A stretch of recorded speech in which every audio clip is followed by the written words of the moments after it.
PN Sunny diode का अर्ध तरंग दृष्टिकारी के रूप में वर्णन करना है, मीन्स इसका ग्राफ देखना है। तो ग्राफ देखने से पहले थोड़ा इसके डायग्राम को समझ लेते हैं और थोड़ी सी इसकी कार्यविधि भी समझ लेते हैं, जिससे ग्राफ समझने में बहुत ही आसानी होगी।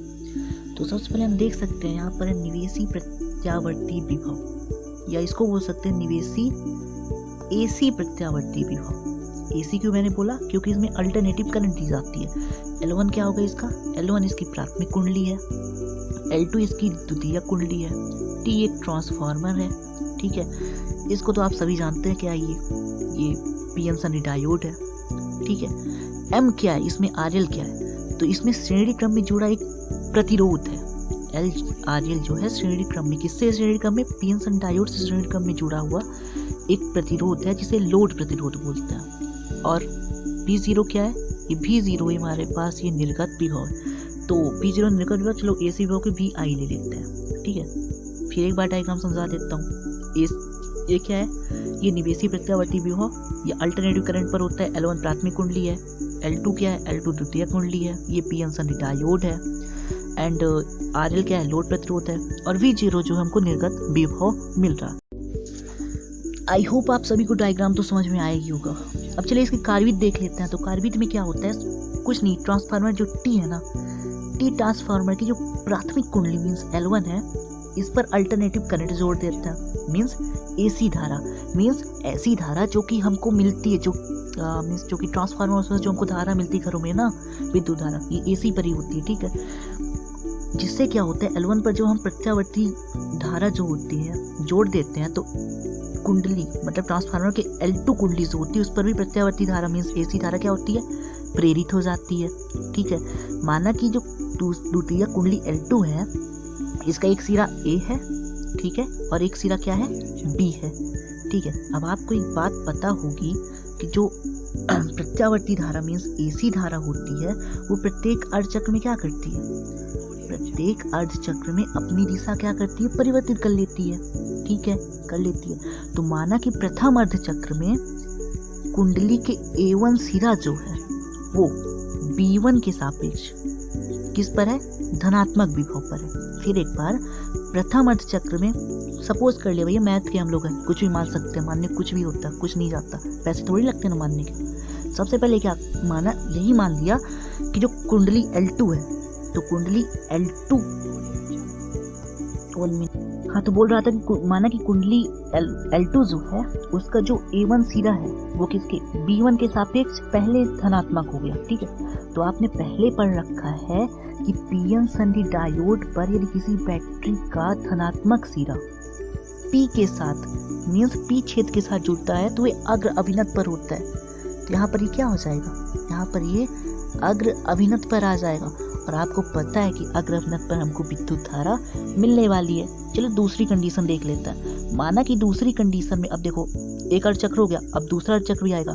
माना कि दूसरे अर्धचक्र में यही L2 का A1 सिरा इस बार ऋणात्मक हो गया, ऋणात्मक विभव पर है। किसके सापेक्ष? B1 के सापेक्ष किस पर है? ऋणात्मक विभव पर है।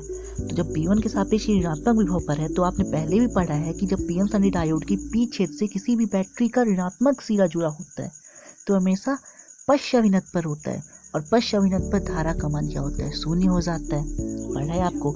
मीन्स हो क्या रहा है यहाँ पर? हो ये रहा है कि भैया हम तो निवेश पूरा कर रहे हैं, मतलब कि AC वोल्टेज दे रहे हैं, AC धारा दे रहे हैं, लेकिन AC धारा जो है तो प्रथम अर्धचक्र में तो हमको क्या मिल रहा है? प्रथम अर्धचक्र में मीन्स उस कंडीशन में जो नहीं है कि पहले चक्र में मुझको धनात्मक मिल जाएगा, मीन्स जिस पर पीएन सनी डायोड का P क्षेत्र बैटरी के धन सिरे से जुड़ेगा वहां पर हमको धारा मिलेगी।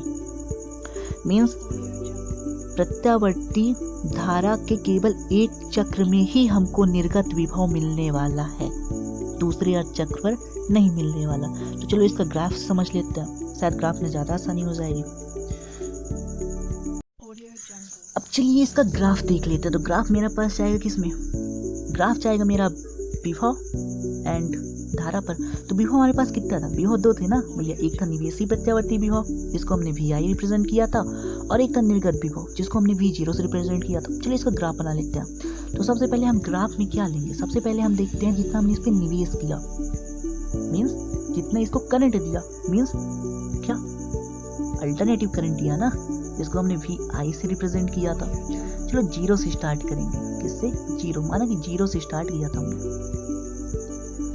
तो अल्टरनेटिव करंट का आपको ग्राफ तो पता ही होगा, प्रत्येक अर्ध चक्र में क्या कर रहा, अपनी दिशा बदल रहा, ये अर्ध चक्र ये आया, ठीक है, प्रत्येक अर्ध चक्र में अपनी दिशा बदल दिया। जीरो से स्टार्ट किया तो हमारा पहला अर्ध चक्र कितना, पहला अर्ध चक्र जो था वो मेरा, अरे यार परेशान हो गया इस फूड से। पहला अर्ध चक्र जो था मेरे पास माना कि कितना है, π/2 है, ठीक है। उसके बाद फिर अपनी दिशा को बदल दिया, दिशा बदलने के बाद फिर आधा चक्कर मीन्स पाई, फिर दिशा बदला मीन्स 1.5 मीन्स 3π/2, उसके बाद फिर दिशा बदला मीन्स 2π, इसी तरह बदलता गया। ये क्या था, ये हमारा था AC, जितना हमने उसको दिया, और भाई हमने देने में कोई कंजूसी नहीं की, मीन्स देने में हमने कोई कंजूसी नहीं की, पूरा दे दिया जितना हमारे पास था। और हम सोच क्या रहे थे, जितना दिया भाई एटलीस्ट उतना तो हमको मिल जाए, सोचते यही रहे थे। मीन्स हमारा जो V0 था, क्या जो हमको निर्गत मिल रहा था, यही आशा लेकर बैठे हुए थे कि जितना दिया एटलीस्ट उतना तो हमको मिल जाए, मीन्स इतना ही दिया था और हम इतना ही चाहते थे, हमको ना चाहिए ज़्यादा। लेकिन हमारे साथ हुआ क्या, हमारे साथ धोखा हुआ। क्यों, क्योंकि अल्टरनेटिव करंट जो था प्रत्येक अर्ध चक्र में अपनी दिशा को क्या किया, बदल दिया। उससे क्या हुआ, एक बार पी जंक्शन डायोड किस में चला गया, पश्च अवनत में चला गया, और पश्च अवनत में जैसे गया तो उसमें हमको विद्युत धारा नहीं मिली। मीन्स पहले अर्ध चक्र में तो हमको विद्युत धारा क्या हुई, पहले अर्ध चक्र में हमको विद्युत धारा मिली, इस अर्ध चक्र में हमको विद्युत धारा मिली, लेकिन दूसरे अर्ध चक्र में हमको विद्युत धारा नहीं मिली। मीन्स यहाँ का ग्राफ क्या हो गया, गायब हो गया यहाँ का। उसके बाद फिर अर्ध चक्र आया, फिर हमको मिली, ठीक, लेकिन उसके बाद फिर अग्रअवनत से पश्च अवनत में चला गया पी जंक्शन डायोड, मीन्स फिर नहीं मिली। मीन्स जितना हमने उसको दिया हमको उतना नहीं मिला, मीन्स π/2 पर मिला लेकिन पाई पर नहीं मिला। उसके बाद 3π/2 पर मिला, जितना दिया उतना नहीं मिला। ये इसका ग्राफ था। और इम्पॉर्टेंट ये था कि पी जंक्शन डायोड में जो डिस्टकारी की दक्षता होती है